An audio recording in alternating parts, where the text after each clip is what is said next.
high density data centers was a big sort of buzz topic a couple of years ago, and everyone was supposedly getting more and more kit in smaller and smaller racks, etc. How has that actually played out, practically in terms of what's going on in the data center? Yeah, practically, it's not really played out as well as everyone expected it to roll out. Where you could have a 20 kilowatt or even a higher kilowatt, 30 kilowatt rack in a data center. It's mainly really tied to the development of server technology and the efficiencies that the servers are now producing.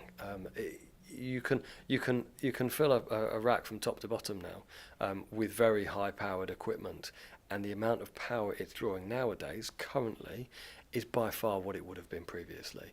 When people were designing data centers and going through the whole build process, etc., expecting to be able to or expecting to be drawing megawatts worth of power into their data center, nowadays, as I say, with the efficiency, it's the efficiency of the servers.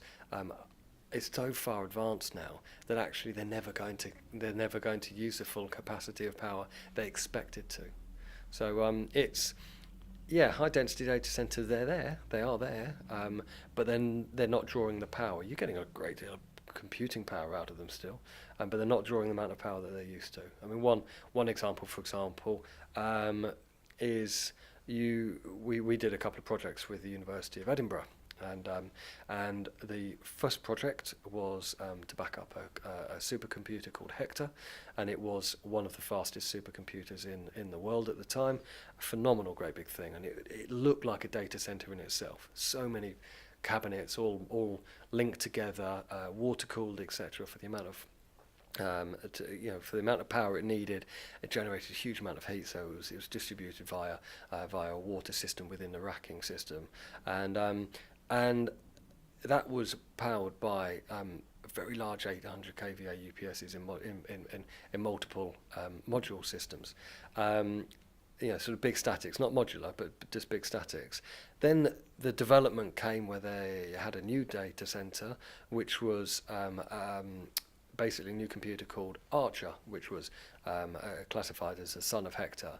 But Archer was immeasurably faster than Hector at making calculations, at being able to run algorithms, etc. However, the physical footprint of Archer was a quarter of the size of Hector.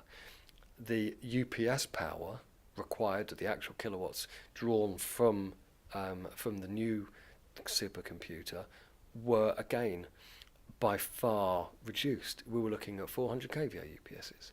And it's just a smaller footprint of UPSs, smaller footprint of supercomputers, just how the market's developed, yet an immeasurably faster product. So it's quite interesting. I don't know where it's going to stop, to be honest.